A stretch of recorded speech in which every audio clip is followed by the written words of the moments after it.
इस कार्यक्रम के प्रायोजक हैं कृषि एवं किसान कल्याण मंत्रालय, भारत सरकार। हर जोखिम से निकल कर फसल आए, सुरक्षित हो जाए,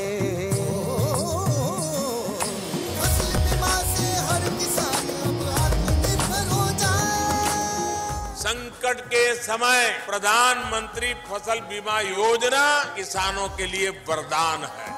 अब सूखा पड़े या बाढ़ आ जाए कोई डर नहीं, अब ओले पड़े या कीट पतंगे फसल खा जाएं कोई फिक्र नहीं, क्योंकि हमने लिया है प्रधानमंत्री फसल बीमा। बुआई से फसल कटाई तक हर जोखिम का दावा, न्यूनतम प्रीमियम पर अधिकतम भुगतान का वादा। योजना से हर साल जुड़ रहे हैं 5 करोड़ से ज्यादा किसान। अब आपकी है बारी। नजदीकी कृषि कार्यालय, सहकारी समिति, बैंक शाखा, अधिकृत बीमा कंपनी या जन सेवा केंद्र में स्वेच्छा से करा सकते हैं पंजीकरण। फसल बीमा पोर्टल या फसल बीमा ऐप द्वारा भी कराया जा सकता है पंजीकरण। प्रधानमंत्री फसल बीमा योजना, आपकी फसलों का संपूर्ण सुरक्षा कवच। कृषि एवं किसान कल्याण मंत्रालय, भारत सरकार।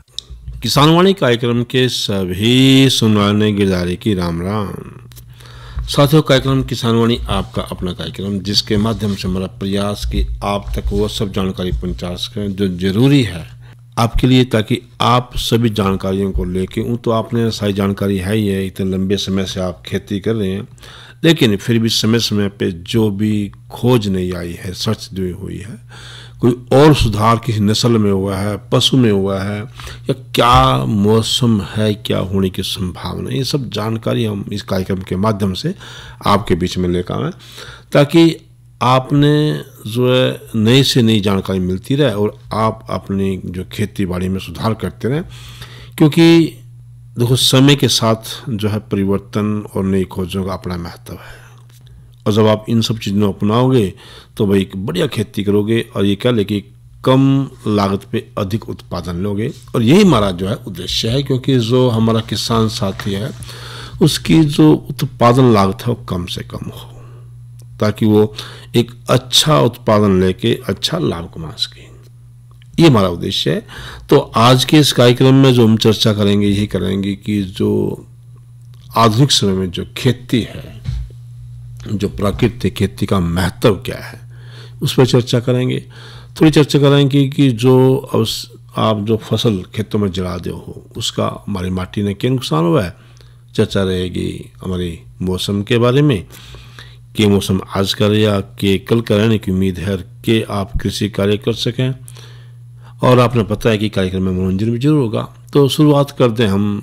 हमारा जो आज की चर्चा विषय ये है कि जैविक और या प्राकृतिक खेती का आज के समय महत्व क्या है। क्योंकि आप रोज सुन रहे हो कि दिन पे दिन यही बात आ रही है कि जो है रासायनिक खाद कम कर दो, रासायनिक जो है दवाइयाँ कम कर दो, इसका नुकसान ज़मीन के ऊपर है।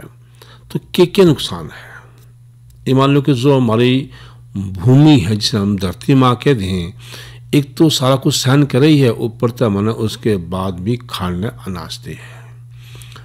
और ये मान लो कि दो ही चीज़ ज़्यादा माँ का सम्मान दे पाए, माता के बाद एक गाय माता और एक धरती माता।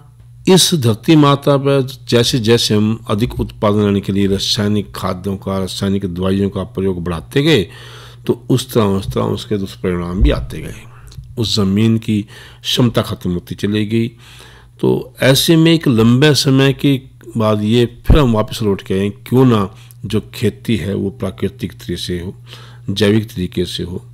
और मतलब क्या है इसका, प्राकृतिक का और जैविक का यही मतलब है कि प्रकृति से तालमेल मिला के जो हम लगातार खेती कर सकें। जो हमारा तालमेल है वो प्रकृति के हिसाब से हो, ताकि जो रासायनिक चीज़ें हैं, वो जो केमिकल हैं, उनमें हम कम कर सकें।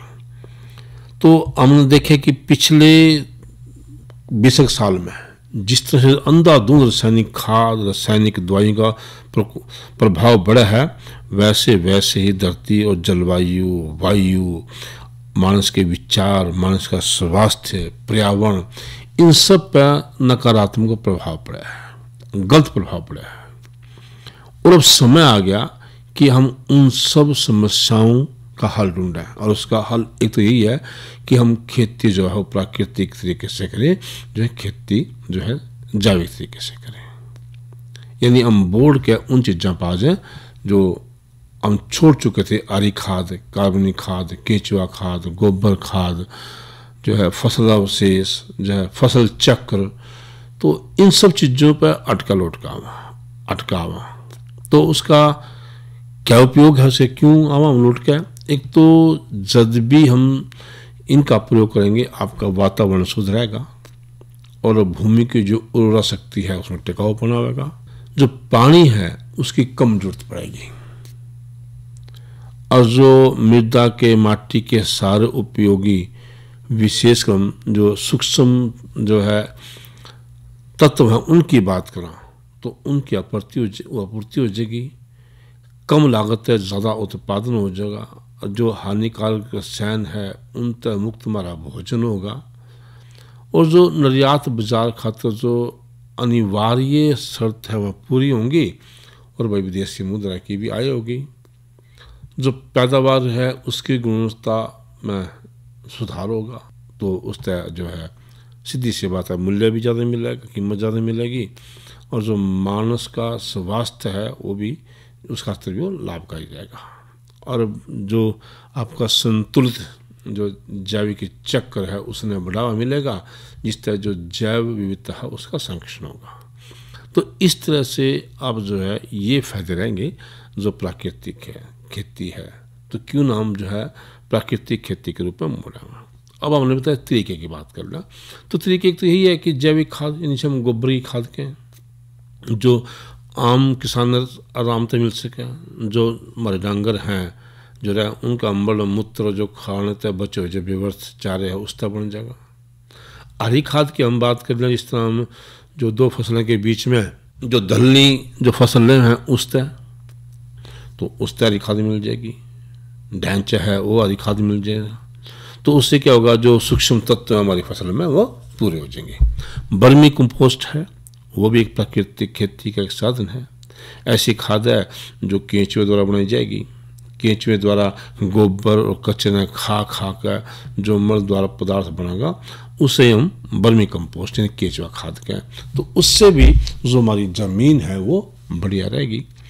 जीवाणु खाद की बात कर लें तो जो जैव उर्वरक हैं यानी विशिष्ट प्रकार को हमारे जीवाणु का एक समूह है, यह तो तरल भी हो सके हैं ठोस दोनों पौधे में दिया जा सके।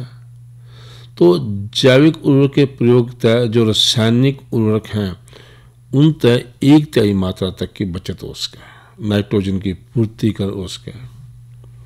और ये पूर्ति वास्ते आप जितनी दलहनी फसल हैं या सोयाबीन है मूंगफली है उनकी जड़ हैं उनकी छोटी छोटी जो गांठ हैं उन तक मिल जाएगा।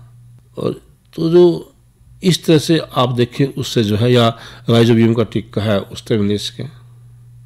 तो ये कुछ एक जो है तरीके हैं, तो आप इन अपनाओगे तो बढ़िया फसल आप लोगे। और जब बढ़िया फसल इस तरह ले लोगे आप तो ये कह ले कि भाई आपका जो है लागत भी कम आएगी, उत्पादन भी बढ़िया आएगा, कीमत भी बढ़िया मिलेगी और मानस के स्वास्थ्य वास्ते बढ़िया है।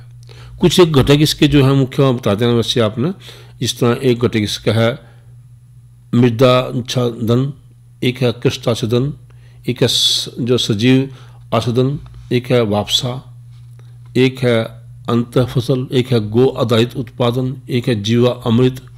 तो ये सारे के सारे कुछ एक इसके मुख्य घटक हैं जिन्हें हम बना सकें। तो जैसे जीवामृत की बात कर लें कि जो हमारी सामग्री है 10 किलोग्राम देसी गाय का गोबर, 5 से 10 लीटर जो गौमूत्र, 20 किलोग्राम अपना 2 किलोग्राम गुड़ या फलों का गुद्दा की चटनी, 2 किलोग्राम बेसन या चना उड़द मूंग कुछ भी है और 200 लीटर पानी और 50 ग्राम माटी, 1 एकड़ खातर हम बना लिया। ये पदार्थ रहेगा। और जहाँ तक पानी बनाने की विधि है, प्लास्टिक की टंकी में 200 लीटर पानी डाल के उसमें 10 किलो गोबर की खाद, 5 से लेकर 10 लीटर जो है गौमूत्र, 2 किलो गुड़ या जो है फलों के गुद्दों की चटनी कुछ भी, दोनों में से कोई एक ले लो, या जंगल की माटी ये ले इसको आप लेनी है। इसके बाद 2 किलोग्राम बेसन, 50 किलोग्राम मेड़ की माटी या जंगल की माटी और सारा डंडा तक मिला के जालीदार कपड़े तय बंद कर दे। 12 घंटे पाछा इस डंडे तय जो फिर चला दो और 48 घंटे बाद जो तैयार हो जाएगा, इन्हें हम जीवामृत कह देंगे।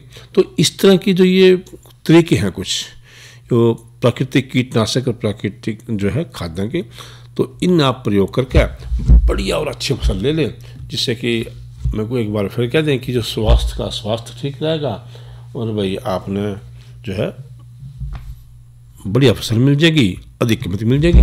तो इस तरह से अगर साथी प्राकृतिक खेती को अपना लें तो ये सबके लिए लाभदायक है, इसलिए कि आज समय की मांग है कि जो हम प्राकृतिक खेती को अपनाएं। तो जब खेती की बात चले तो भाई खेती की बात में मौसम का विशेष महत्व है। तो आज का मौसम के रहा, कल के रहने की उम्मीद है और किस किस बात का अपने ख्याल रखना है, सुनो।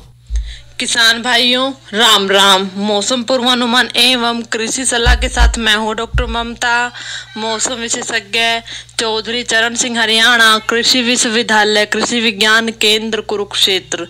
किसान भाइयों, जिले का आज का अधिकतम तापमान 39.8 डिग्री सेल्सियस रहा, न्यूनतम तापमान 26.2 डिग्री सेल्सियस रहा।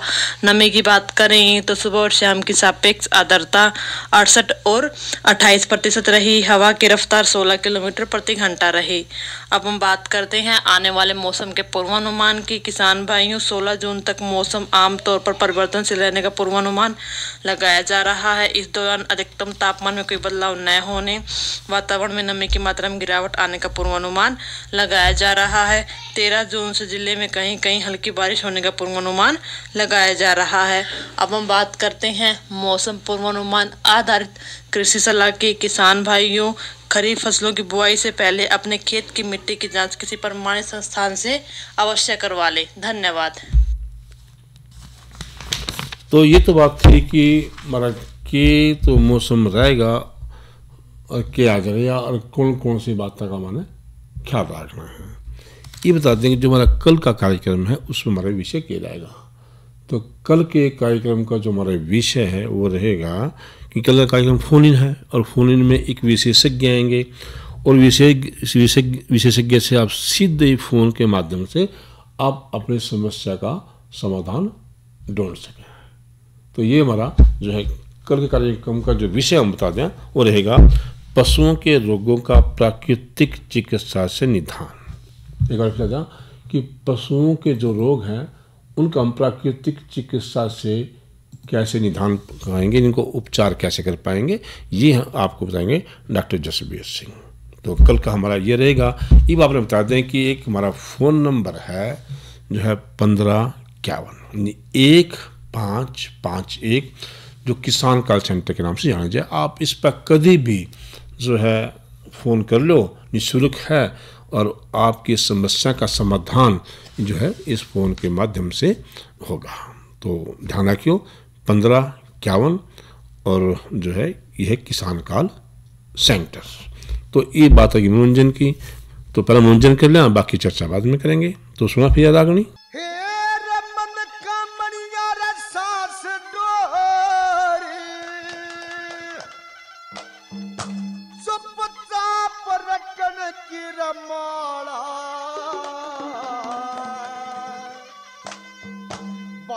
पांचों इंद्री अब समय करके अपन जा रखे आला मेरा मन का मरिया सांस जोरे चुपचा पर की मोरा पांचों इंद्री अब समय करके अपन जा रखे आला मेरा मन का मरिया सांस जोरे चुपचा पर की मोरा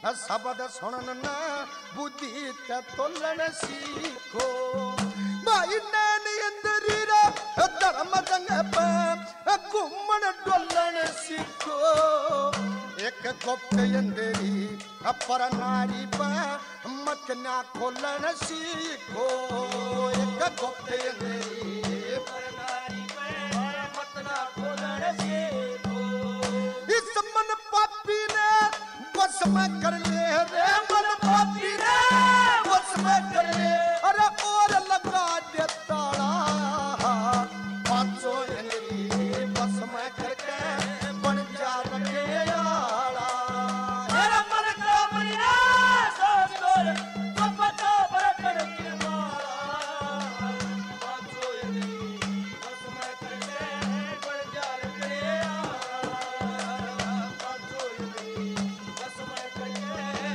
बन जा रखे आला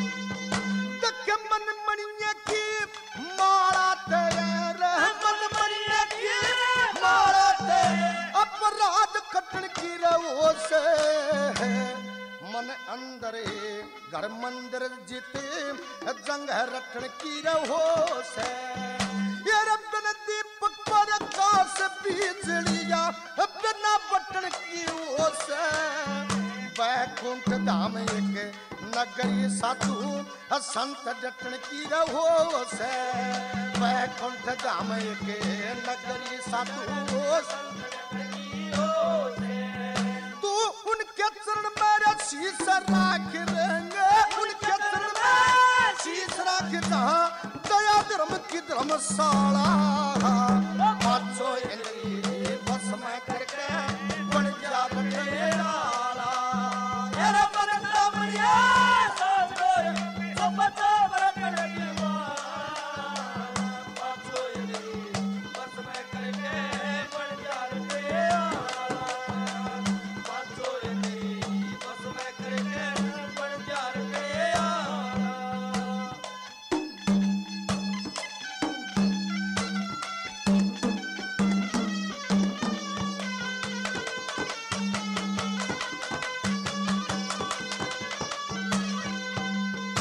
एक दरू भगत दीप बालक से एक दरू भगत दीप बालक से कह भक्ति कर गया भाई गुरु गोरखनाथ जति कहलाए शिष्य पूर्ण ब्रह्मचारी वो धन्ना भगत रविदास भगत ने ये पांचों इंद्री माई मीरा बाई सदन कसाई भक्ति में पारे उतारी मीरा बाई सदन कसाई भक्ति में पारे उतारी वो तीन लोक परदेश कबीर एक तीन लोक परदेश कबीर एक सबसे भक्त निराला पांचों इंद्री बस में करके बन जा रखे आला तेरा मन का मरिया सोच कर तो पता बरकड़ की माला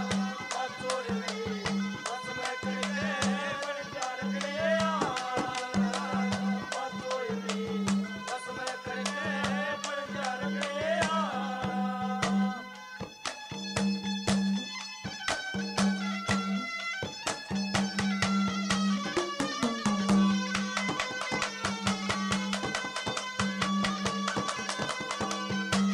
देखे भगमा कपड़े अरे भगमा कपड़े बस मर माले एक तारा सले के बेरा नानो कित चलेगा जग का सहारा लेके इन भक्तों का नाम मेटन लगे काफिर आरा लेके भजन करा जिन भगवान का सच्चा सहारा लेके भजन करा जिन भगवान का सच्चा सहारा लेके इस मेर संग नबी अंश बना जो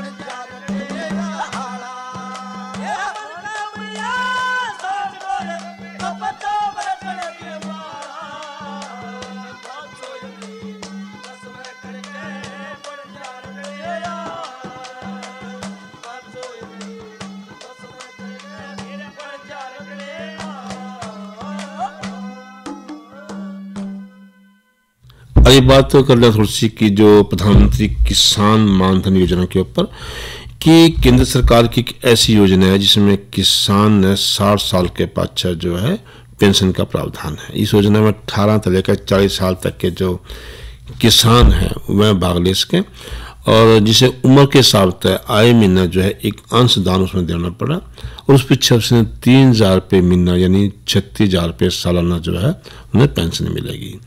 तो अंशदान जो है वो 55 रुपये से लेकर 200 रुपये तक है, लेकिन अब वो भी जो कहें कि शायद मजदूरों में उसकी कंट्रीब्यूशन नहीं देनी पड़ेगी, वो भी सरकार अपने खाते से दे देगी। तो एक ऐसी योजना है जिससे जो हमारे किसान है एक समय के पश्चात जब वो लगा कि वो खेती नहीं कर सके 60 साल की उम्र के बाद, तब उसका जीवन जो सम्मान से कटे 3,000 रुपये महीना उसने मिल जाएंगे, तो उससे एक बढ़िया सम्मानजनक जीवन उसका होगा।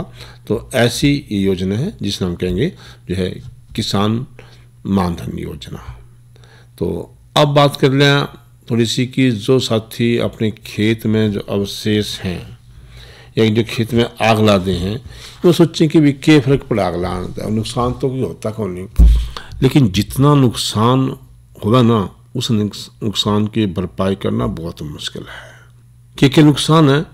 एक तो जितने भी क्या नुकसान है कि जितने भी पोषक तत्व हैं वह कम हो जाएंगे, जो आपके सूक्ष्म बैक्टीरिया हैं वह मर जाएंगे। ये कह ले कि जो आने वाली आपकी फसल है उसकी जो उर्वरक क्षमता है वो घट जाएगी।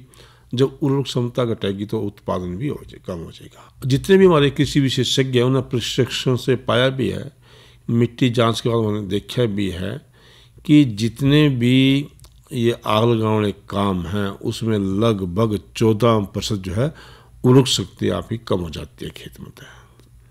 और भी माटी में जो आपके मित्र कीट हैं या जिस तरह केंचुए वगैरह या अन्य और कोई जीव हैं जो आपके मित्र कीट हैं, वो भी इससे ख़त्म हो जाएंगे, मर जाएंगे। तो इस तरह कहें कि इसके जरानता यानी जो खेत में जो है आग लगाना था बहुत से नुकसान जो है किसान साथी उठाने पड़े।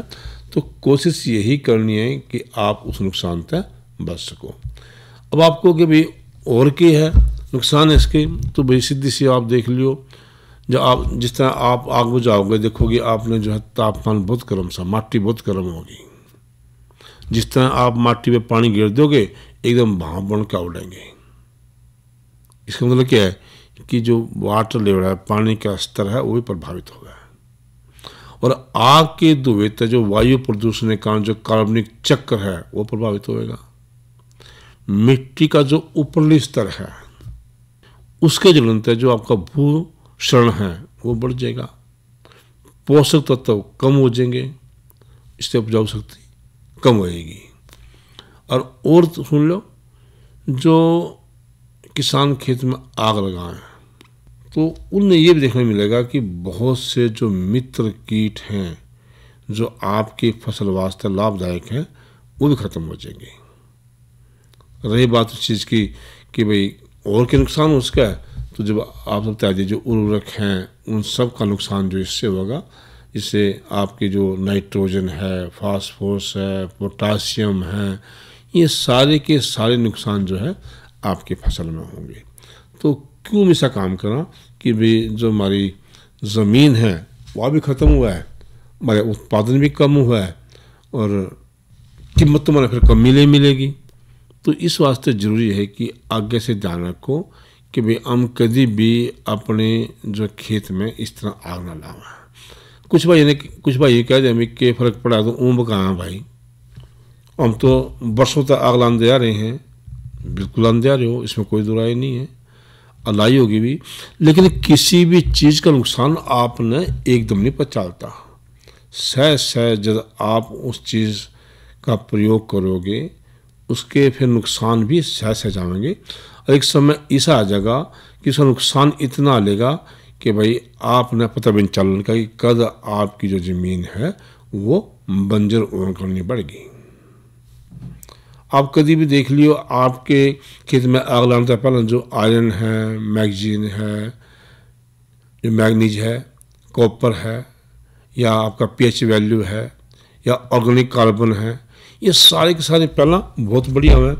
जिस तरह आप आग लगाओगे तो उस तरह ही आपके इनमें जो है nitrogen, phosphorus, potassium, sulphur, zinc, boron, इन सब की कमी जो है हो जाएगी। आप कभी भी जाके जो है आग लाने पहला और आग लाने पीछे माटी की जांच करा लियो, अपने पता चल जाएगा। इस वास्ते भाई खेत में आग नहीं लानी, बल्कि आपने ध्यान रखना है कि जो अवशेष हैं उनमें हम जो से हैं तो पानी दे के माटी में ही जो है बांधें, गला दें, ताकि जो आपकी फसल में थोड़ा बहुत फ़ायदा हो सके। तो उम्मीद है भाई इस बात का ख्याल रखेंगे और भाई बढ़िया खेती लेंगे, और भाई जो ज़मीन की उपजाऊ शक्ति है उसने कभी भी ख़त्म नहीं करेंगे।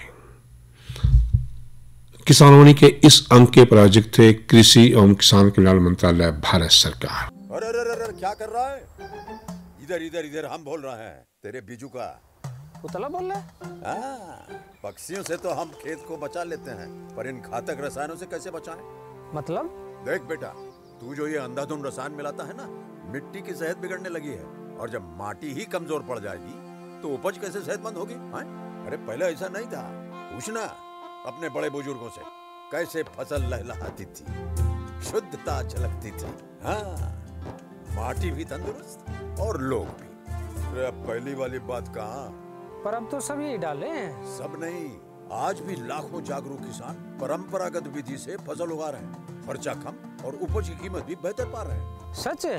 रे बेटे, एक्सपीरियंस से बता रहे हैं, धूप में बाल सफेद नहीं किए हैं। हाँ। ठीक है भाई, मैं भी आज से जैविक खेती शुरू करूंगा। माटी से प्रेम की परंपरा है, परंपरागत खेती। इसी के आज का किसानवाणी कार्यक्रम समाप्त हुआ। कार्यक्रम के सभी सुनवाने गिरदारी की राम राम।